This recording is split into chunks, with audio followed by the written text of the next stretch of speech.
Hello. I'm hoping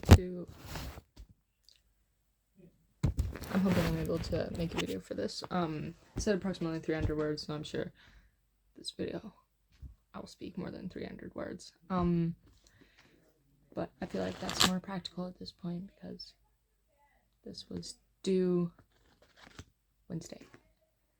Now it's Friday. Anyway, in what ways does my novel appear to be a representation of contemporary social anxieties? Refer to both the article, The World, and your novel to support your answer. My novel is 1984. Okay. So I went into this book with an understanding that it was a commentary on real life authoritarian events like the Soviet Union, for example. And as I was reading it, I found so many things that mirror that specific event in our world. And then this is the worst case scenario, which was talked about in the article by Deshmuk. I don't really know how to pronounce his last name, but something he mentioned was that one reason dystopia really kind of induces fear in that way, sorry, my mom's calling me, is because it is the worst case scenario of something we have already seen in our history. And so I found a lot of things in this book, especially a lot at the start, that really reminded me of, Civil War stuff, because I also had social studies last semester. So let me just get there on the page, one sec. Okay, so right away in the book, literally on pages 4 and 6 of the book, I saw, for one thing, it says, behind Winston's back, the voice from the telescreen was still babbling away at the pig iron and the over-fulfillment of the 9th 3-year plan. Okay, one word that really stands out is over-fulfillment, which I will get into in just a sec. But then the 9th 3-year plan. You know who else had plans like that? Stalin. Okay, so already the world building here is mirroring the world of the Civil War. And then over fulfillment, if you go over to page 6, it says the party's slogans, which is war is peace, freedom is slavery, ignorance is strength. And having these three mottos, slogans, I just keep getting flashbacks to Social 30, where we learned about the Soviet Union's motto that was for their quotas, because, the Industrial Revolution. Their motto was plan is law, fulfillment is duty, and over-fulfillment is honor. Just like it said on page 4, the over-fulfillment of the 9th 3-year plan. This is exactly the language that I was hearing in Social 30 when we were talking about the Soviet Union. So I was like, wow. And so then just everything in this book really clicked as the worst possible. It's I guess the Soviet Union was, a lot of the stuff that was happening there was really bad for the human experience. But this book goes in another way, kind of, with thought police. But then again, okay, I just had an idea. The thought police. Stalin was known as a very paranoid person, and the thought police and the children being indoctrinated into believing that they have to rat out anyone who even has the slightest chance of being a thought criminal or going against anything to do with the party. They're called child heroes, so they're really indoctrinated into thinking that this is right. And that's just there's so much paranoia in this book, just like there is under Stalin's regime. He was famously paranoid. He killed a bunch of people. Anyone, people just like look at him the wrong ways. Oh, you have to die, just like in this book. And let me just turn to another page. One sec. And the description of Goldstein in the 2 Minutes Hate really reminded me of how each side of the Civil War viewed each other. It says he was the primal traitor, the earliest defiler of the party's purity. All subsequent crimes against the party, all treacheries, acts of sabotage, heresies, deviations sprang directly out of his teaching. This is exactly how the Liberal Party and the Communist Party viewed each other after they split up from their uneasy alliance in World War I. There's a thing called the Red Scare, which I also had a bookmark for on page 36, and this is kind of exactly why. So it says everything bad basically sprang out of that teaching, and that was something that was really indoctrinated into both sides of those party, really just drilling in that this person is the enemy. And they did that through a whole bunch of propaganda all over everywhere.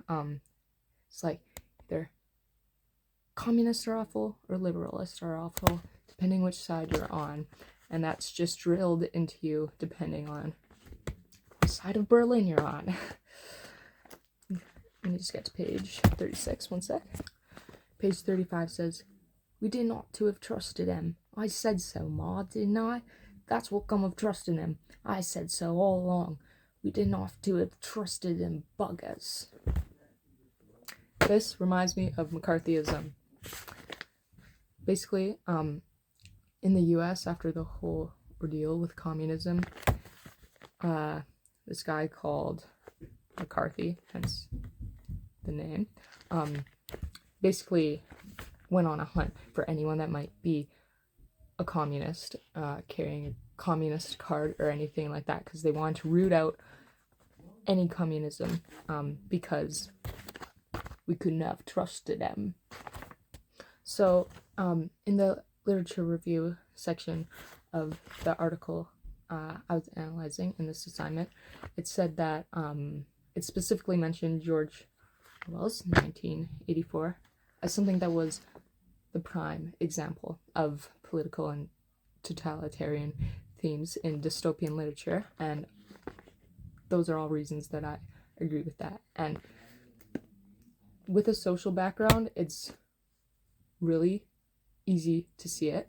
If you just go into it without any knowledge of the Soviet Union, then you might just think, oh, this is a scary future. But understanding history goes hand in hand with understanding dystopia, because it often mirrors history, just like it's doing in this book.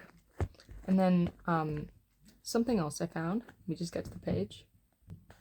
So another thing I found interesting on page 131 that I think reflects a lot of anxiety people do feel in our modern day, it says, "Who knew? Perhaps the party was rotten under the surface. Its cult of strenuousness and self-denial simply a sham, concealing iniquity." So, a lot of people today, and throughout all of history, honestly, they're always concerned about politics and their political leaders and the corruption within the levels of government. And so this book, it is very heavy on all the political themes. That's like a main theme. And so it reflects people's fears, because people wonder, are the people we choose to lead our society trustworthy? Will they go back on their word? Will they follow the word? Will they practice what they preach? And so this book touches on that topic lots of times. There's lots of corruption within the party.